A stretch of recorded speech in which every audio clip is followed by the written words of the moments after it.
Hello everyone, today is April 29th, and on this day in 1854, the Ashmun Institute, the first African-American college, is chartered in Pennsylvania. It was named after Jehudi Ashmun, a U.S. agent who helped reorganize and preserve the African-American colony in Africa that later became the independent nation of Liberia. The school was chartered to give theological, classical, and scientific training to African Americans, and was later renamed Lincoln University in 1866. In 1974, President Richard Nixon announced that he would release edited transcripts of secretly made White House recordings. He did so reluctantly, only to comply with a subpoena by the House Judiciary Committee, and released 1,200 pages of transcripts the following day.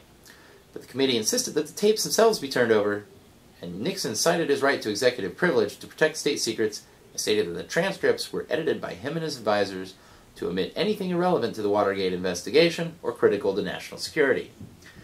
In July, the Supreme Court rejected his claim of executive privilege and ordered him to turn over the remaining tapes. On one of them, the president can be heard ordering the FBI to end its investigation of the Watergate break-in, which came to be known as the smoking gun that proved Nixon's guilt. The following month, he avoided an impeachment trial by becoming the first president ever to resign from office. In 1975, the U.S. Embassy in Vietnam is evacuated as North Vietnamese forces fight their way into Saigon. Codenamed Operation Frequent Wind, it was the largest helicopter evacuation on record, with more than 1,000 Americans and almost 6,000 Vietnamese airlifted to offshore ships using 81 helicopters in only 19 hours. It ended at 7:53 a.m. the following morning, and soon after, North Vietnamese tanks crashed through the gates of the presidential palace, and the South Vietnamese surrendered, officially ending the Vietnam War. In 1992, riots break out on the streets of Los Angeles after a jury's decision to acquit 4 LAPD officers in the brutal beating of Rodney King.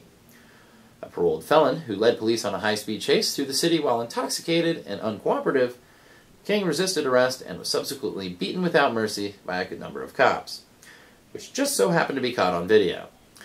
When the cops were found not guilty, it sparked off rioting and looting across the city that grew into the most destructive civil disturbance in the United States of the 20th century.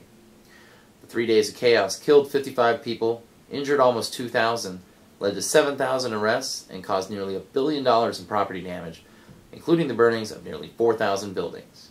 And in 2004, Vice President Dick Cheney and President George W. Bush testified before the 9/11 Commission after having placed strict limits on their private interviews with the Commission investigating the worst attack on America in our nation's history. They refused to testify under oath, would not allow it to be recorded, and insisted that they be interviewed together, saying, "Look, if we had something to hide, we wouldn't have met with them in the first place." Well, that's it for today, but be sure to stop by tomorrow for more on this day in history.